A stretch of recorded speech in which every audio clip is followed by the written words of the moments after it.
তো আমরা বলে থাকি এসি যারা ব্যবহার করেন তারা অবশ্যই বছরে কমপক্ষে একবার মাস্টার সার্ভিস বা ডিপ ক্লিনিং করাবেন এসির ইনডোর এবং আউটডোর। তো কেন বলে থাকি আপনারা নিজে থেকেই দেখতে থাকুন। এর যে কভার, এসির ইনডোরের যে কভার সেগুলো আগেই খুলে নিয়েছি এবং এসির যে ইভাপোরেটর কয়েল বা কুলিং কয়েল সেটা আপনাদের দেখানোর চেষ্টা করছি। এর ফিন্সের মাঝখানে কিছুটা জায়গা থাকে এবং বাতাসটা ঢুকবে এবং ঠান্ডা হয়ে বের হবে। যদি বাতাস ঢুকতে না পারে তাহলে কিভাবে বের হবে?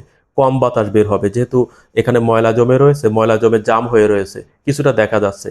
তো কুলিং কয়েল যদি জাম হয় এবং এই যে ট্রে, ওয়াটার ট্রে যদি এভাবে জাম হয় তাহলে মূলত ওই যে পানি নিষ্কাশনের যে লাইন রয়েছে বা ড্রেন লাইন রয়েছে, ওই ড্রেন লাইন মূলত জাম হয়ে যাবে। যেহেতু ময়লা রয়েছে, ময়লা জমে জমে জাম হয়ে যাবে, ফলে পানি ঘরের ভিতর পড়বে।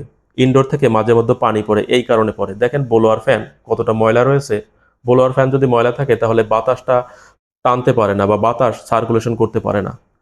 এবং এখানে জেলি জমে রয়েছে, কুলিং কয়েলের সাথে জেলি জমে রয়েছে, সেটা আপনাদের দেখানোর চেষ্টা করছি। তো এটা এভাবে যদি দীর্ঘদিন এসি ব্যবহার করা হয়, যদি মাস্টার সার্ভিস না করিয়ে এভাবে ব্যবহার করা হয়, তাহলে এসির পারফরমেন্স কমে যায় এবং বিদ্যুৎ বিল বেশি আসবে। কেন বেশি আসবে? ওই যে বাতাস সার্কুলেশন করতে পারবে না, বাতাসটা ফ্লো করতে পারবে না, ঘুরিয়ে ঠান্ডা করতে পারবে না, ফলে কম্প্রেসার অধিক পরিমাণে চলবে। কারণ যদি 22 ডিগ্রি দেওয়া থাকে, 22 ডিগ্রিতে নিয়ে আসতে যত সময় লাগবে তার থেকে বেশি সময় লাগবে এখন, কারণ এখন জাম রয়েছে।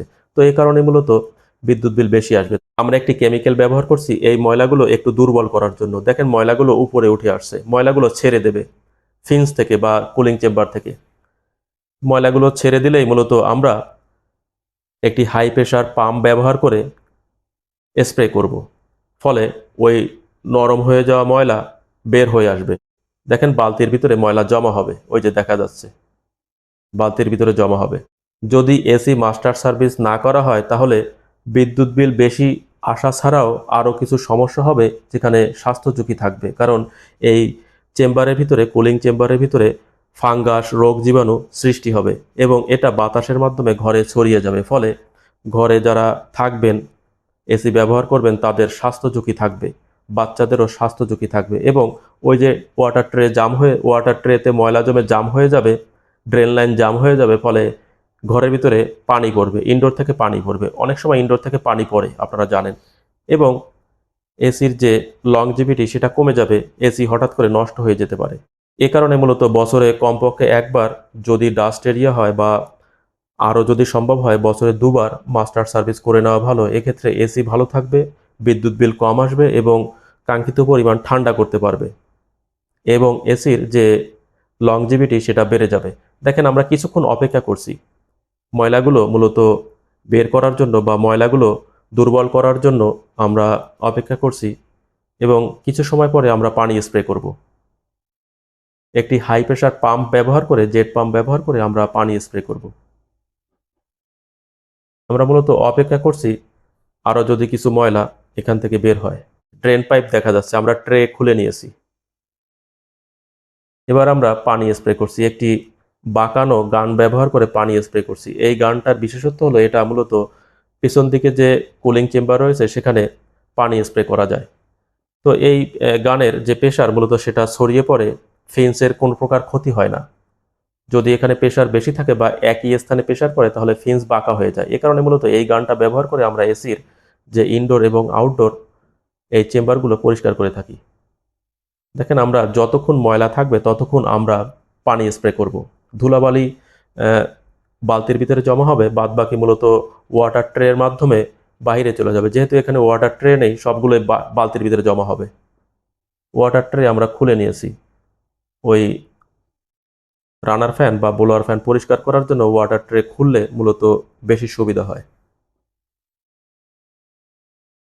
এবং কুলিং চেম্বারের উপরে আমরা পানি স্প্রে করছি সমানভাবে হাই প্রেশার পাম্প ব্যবহার করে। দেখেন কিছুটা ময়লা বাইরে চলে আসছে, দেখা যাচ্ছে ওই যে ফ্যানার যে ময়লাগুলো সেটা এখনো লেগে রয়েছে, আস্তে আস্তে ক্লিয়ার করতে হবে, আস্তে আস্তে পরিষ্কার হয়ে যাবে, দেখা যাচ্ছে।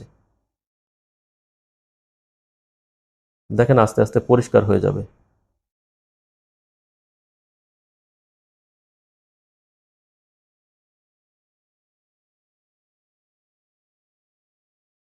এবং দেখেন ব্লোয়ার ফ্যান থেকে কি পরিমাণ ময়লা বের হচ্ছে। তো এই ময়লাগুলো জমা হবে, আপনারা যদি নিজে থেকেই কিছুদিন পর পর ফিল্টার পরিষ্কার করেন, এরপরেও ময়লা চেম্বারের ভিতরে জমা হয়, কুলিং চেম্বারের ভিতরে। এই ময়লাগুলো মূলত জেট পাম্প ব্যবহার করে স্প্রে করেই পরিষ্কার করতে হয়। এটা মূলত ব্রাশ ব্যবহার করে পরিষ্কার করলেও সমাধান হয় না বা সম্পূর্ণ পরিষ্কার হয় না। তো ব্রাশ ব্যবহার করলে ফিন্সগুলো বাঁকা হয়ে যাওয়ার সম্ভাবনা থাকে। তো দক্ষ হাতে না করলে মূলত ফিন্স বাঁকা হয়ে যায়। সব থেকে ভালো হয় এই জেট পাম্প ব্যবহার করে পানি স্প্রে করে, হাই প্রেশার পাম্প দিয়ে পানি স্প্রে করে পরিষ্কার করলে। দেখেন কতটা ময়লা পানি এখানে জমা হয়েছে, আপনারা দেখতে পাচ্ছেন। ওই কুলিং চেম্বারের ভিতরে যে ময়লা ছিল সেটা মূলত এই বালতির ভিতরে জমা হয়েছে। যেহেতু আমি ওয়াটার ট্রে খুলে নিয়েছি, বাইরের ড্রেন পাইপের ভিতরে পানি যেতে পারেনি, এবং এর যে ফিন্সগুলো ছিল সেটা কিছুটা বাঁকা ছিল, পূর্বের থেকেই বাঁকা ছিল। আমি এগুলো সোজা করার চেষ্টা করছি একটি টুলস ব্যবহার করে। দেখেন আস্তে আস্তে সোজা করে দিচ্ছি। ফিন্স বাঁকা হলে মূলত বাতাসটা চলাচলে বাধা পাবে, ফলে সঠিক পরিমাণে ঠান্ডা করতে পারবে না, কুলিং করতে পারবে না। দেখেন আমি চেষ্টা করছি ফিন্সগুলো